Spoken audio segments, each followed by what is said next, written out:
পৌর চেয়ারম্যান থেকে মন্ত্রী, তারপর বিএনপির মহাসচিব, এবার বসেছেন বাংলাদেশের রাষ্ট্রপতির আসনে। প্রায় ৩৫ বছর পর সংসদ সদস্যদের সরাসরি ভোটে রাষ্ট্রপতি নির্বাচনে ২৫৫ ভোট পেয়ে নির্বাচিত হয়েছেন মির্জা ফখরুল ইসলাম আলমগীর। তবে বঙ্গভবনে পৌঁছানোর এই পথ একদিনের নয়। ছাত্র রাজনীতি, শিক্ষকতা, স্থানীয় সরকার, মন্ত্রিত্ব এবং দীর্ঘ রাজনৈতিক প্রতিকূলতা পেরিয়ে রাষ্ট্রের সর্বোচ্চ সাংবিধানিক পদে বসছেন তিনি।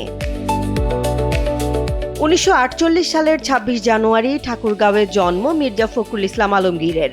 ঢাকা বিশ্ববিদ্যালয়ের অর্থনীতি বিভাগের ছাত্র থাকাকালে ৬০-এর দশকে যুক্ত হন পূর্ব পাকিস্তান ছাত্র ইউনিয়নের রাজনীতিতে। লোডশেডিং কিংবা ঘরের বাইরের তীব্র গরমে ওয়ালটন রিচার্জেবল ফ্যান থাকলে থাকবে শুধু বাতাস আর বাতাস। ১৯৬৯-এর গণ অভ্যুত্থানেও সক্রিয় ছিলেন তিনি। ছাত্র জীবনের পর ১৯৭২ সালে বিসিএস শিক্ষা ক্যাডারে যোগ দিয়ে শিক্ষকতা শুরু করেন।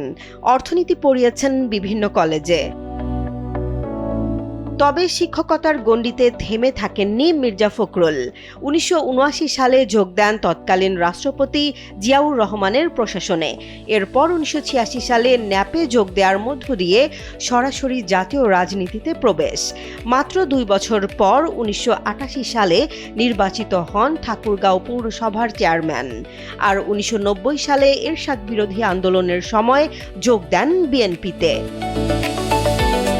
বিএনপিতে যোগ দেওয়ার পর ধীরে ধীরে দলের গুরুত্বপূর্ণ নেতৃত্বে উঠে আসেন তিনি। ১৯৯২ সালে হন ঠাকুরগাঁও জেলা বিএনপির সভাপতি। ২০০১ সালের নির্বাচনে ঠাকুরগাঁও ১ আসন থেকে সংসদ সদস্য নির্বাচিত হয়ে ৪ দলীয় জোট সরকারের কৃষি প্রতিমন্ত্রীর দায়িত্ব পান।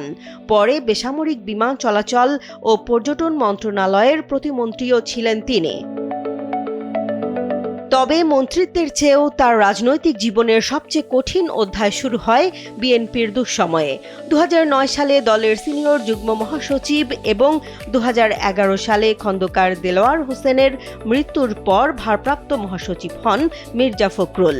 ২০১৬ সালে বিএনপির পূর্ণাঙ্গ মহাসচিবের দায়িত্ব পান তিনি। এরপর বিএনপির জন্য আসে দীর্ঘ রাজনৈতিক সংকট। খালেদা জিয়ার কারাবাস, তারেক রহমানের দেশের বাইরে অবস্থান, মামলা, গ্রেফতার ও আন্দোলনের কঠিন সময়ে দেশের ভেতরে দলের নেতৃত্বে ছিলেন মির্জা ফখরুল। বিভিন্ন সময়ে গ্রেফতার ও হামলার মুখেও দলীয় কর্মকাণ্ড চালিয়ে যান তিনি।